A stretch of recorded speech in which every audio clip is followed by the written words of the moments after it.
The wind howled through the decrepit headstones, sending a chill through the autumn night. The old Ravenwood Cemetery, perched on the outskirts of town, was a place shrouded in legend and fear. Few dared to tread its grounds after dusk, for it was said that the spirits of the restless dead roamed freely under the moonlight. Emma, a young and curious journalist, had heard the tales since childhood.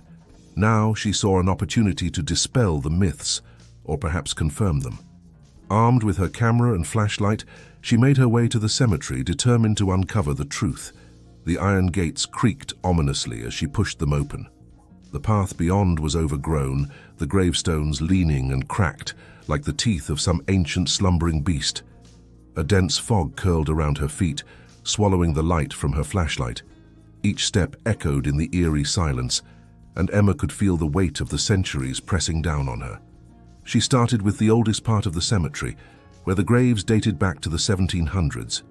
Here, the air was thick with a palpable sense of history and decay. She took photos of the worn epitaphs, noting the strange symbols carved into some of the stones, symbols she didn't recognize. As she ventured deeper, the fog grew denser, and the temperature seemed to drop with each step. She pulled her jacket tighter around her, her breath visible in the frigid air. The sound of rustling leaves made her jump, but when she turned, there was nothing but shadows. Still, she couldn't shake the feeling that she was being watched. A distant cry echoed through the night, followed by a soft whispering that seemed to come from all directions. Emma's heart pounded as she strained to listen. "Who's there?" she called out, her voice trembling. There was no reply, only the unearthly whispers growing louder, more insistent. She followed the sound, her flashlight flickering as if protesting. The whispers led her to a large mausoleum at the heart of the cemetery. The structure was ancient, its stone walls covered in ivy, the door slightly ajar. Against her better judgment, Emma pushed the door open and stepped inside. The air was thick with the scent of damp earth and decay.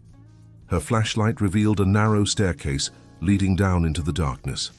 Summoning her courage, she descended, each step creaking ominously under her weight. At the bottom, she found a small, dimly lit chamber. The walls were lined with dusty shelves, each holding crumbling books and mysterious artifacts. In the center of the room stood an old wooden table, and atop it, a large leather-bound tome lay open. Emma approached the table cautiously, the whispers now a cacophony in her ears, almost as if the very walls were speaking to her. As she reached for the book, the whispers abruptly ceased, plunging the chamber into an oppressive silence. She hesitated, then flipped through the brittle pages, her eyes widening as she saw detailed sketches of the symbols she had noticed on the gravestones. The pages were filled with Latin text and unsettling illustrations, depictions of rituals, ghostly apparitions, and dark, shadowy figures. A shiver ran down her spine as she realized this was no ordinary book. It was a grimoire, a manual of necromancy. Emma's mind raced. She took several photos of the pages, hoping to decipher them later. As she turned to leave, a cold gust of wind slammed the door shut behind her. Panic surged through her as she rushed to the door, pulling and pushing to no avail. She was trapped. Her flashlight flickered and died, plunging her into darkness. She fumbled for her spare batteries, her hands shaking. Suddenly, the air grew colder and she felt a presence behind her. She spun around, and in the dim light from her phone, she saw them. Pale, translucent figures emerging from the shadows. Their faces were hollow, their eyes voids of darkness. They reached out to her, their hands passing through her body like icy tendrils. Emma screamed, dropping her phone. The light from its screen cast eerie shadows on the walls, and the whispers began again, louder this time, chanting in a language she didn't understand. The spirits closed in, their touch draining the warmth from her body, sapping her strength. Desperate, Emma remembered the grimoire. She scrambled to the table, her fingers fumbling through the pages, searching for anything that might help her. She found a passage that seemed to be a banishment spell. She began to recite it, her voice shaky but growing stronger with each word. The spirits recoiled, their forms flickering. But as she reached the final words, the book was ripped from her hands by an unseen force, and the spirits surged forward with renewed fury. Emma backed against the wall, tears streaming down her face. her breath coming in ragged gasps. In that moment, she realized the truth. Ravenwood Cemetery was not just haunted, it was a prison, a place where the dead were bound by dark magic, unable to move on. And now she was trapped with them, another lost soul in the graveyard. As the spirits enveloped her, Emma's screams echoed through the night, blending with the howling wind. By morning, Ravenwood Cemetery was silent once more, the only evidence of her presence the abandoned camera and a single tattered notebook lying in the grass. The townspeople would find them, but they would never find Emma. She had become part of the legend, a new whisper in the graveyard, a shadow in the night.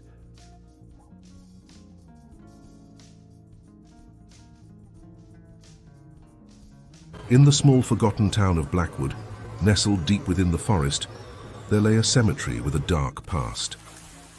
Blackwood Cemetery was said to be cursed, a place where the restless dead wandered and where no living soul dared to tread after nightfall. It had been abandoned for decades, its iron gates rusted and overgrown with ivy, its headstones cracked and worn by the passage of time. David Harper, a historian with a fascination for the macabre, arrived in Blackwood eager to uncover the secrets of the old cemetery. He had heard stories of the eerie occurrences that plagued the town, disappearances, ghostly apparitions, and the legend of the gravekeeper, a spectral figure said to guard the cemetery against intruders. Determined to document his findings, David set out for the cemetery one gloomy afternoon. The sky was overcast, the air heavy with the promise of rain. As he approached the gates, he couldn't shake the feeling that he was being watched. Pushing the thought aside, he stepped through the gates, the hinges groaning in protest. The cemetery was eerily silent, the only sounds the crunch of gravel beneath his boots and the distant cawing of crows.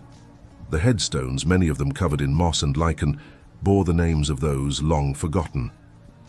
David made his way to the heart of the cemetery, where an ancient mausoleum stood, its stone walls weathered and cracked. As he examined the mausoleum, he noticed strange markings carved into the stone, symbols that sent a chill down his spine. He took out his notebook and began to sketch them, his mind racing with theories.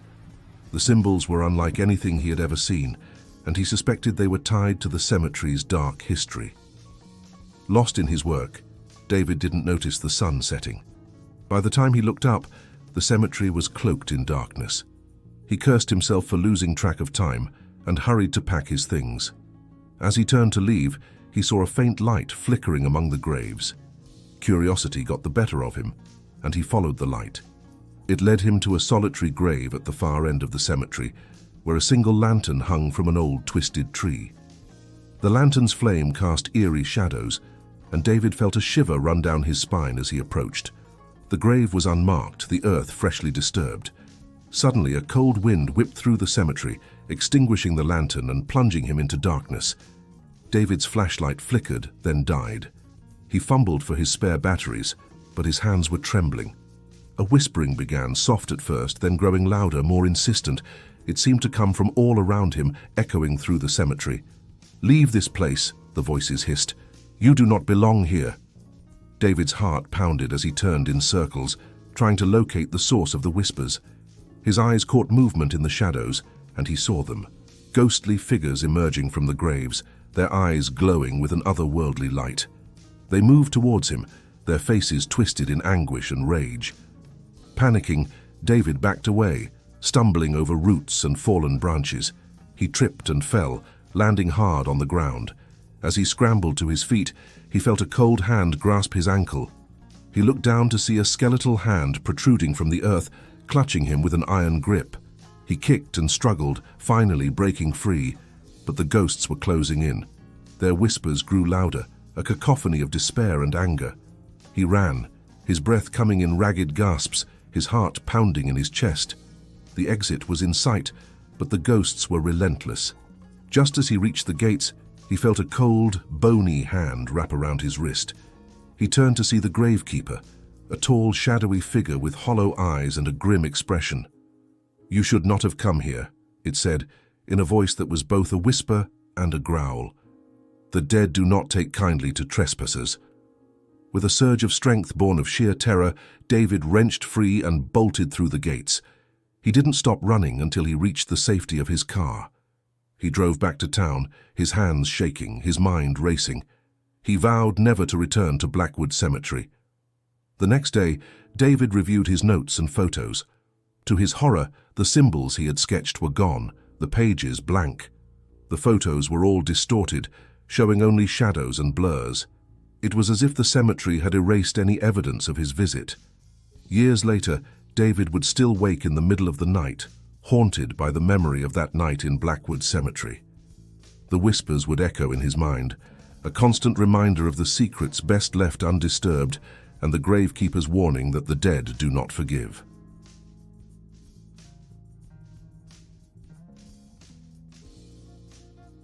Nestled on the outskirts of the small town of Brackenridge, Hollow Hill Cemetery stood as a silent sentinel over the rolling hills.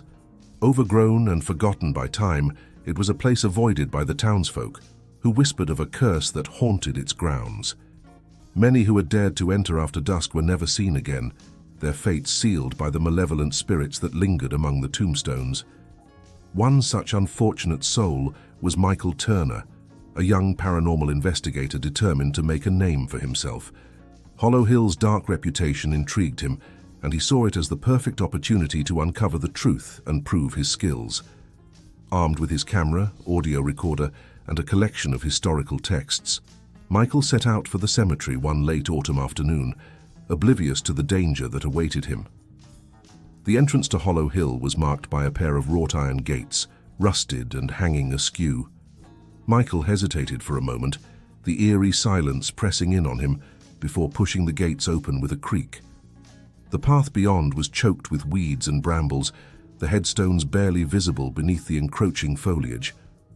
As he ventured deeper, the air grew colder, and a thick fog began to roll in, obscuring his view.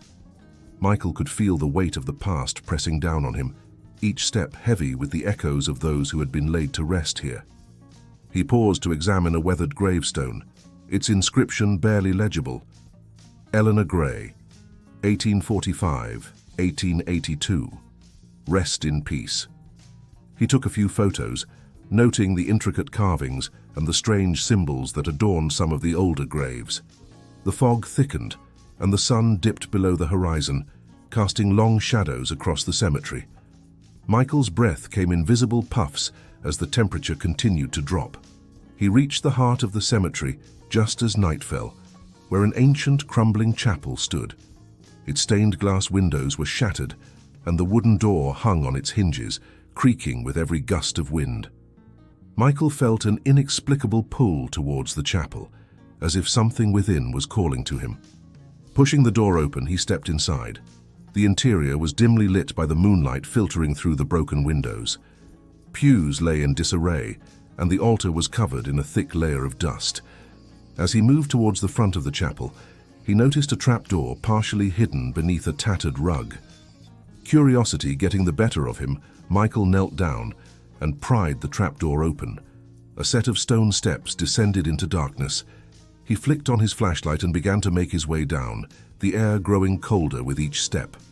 The stairs led to a small underground chamber, its walls lined with ancient stone coffins. At the center of the room stood a large, ornate sarcophagus, its lid slightly ajar. Michael's pulse quickened as he approached the sarcophagus.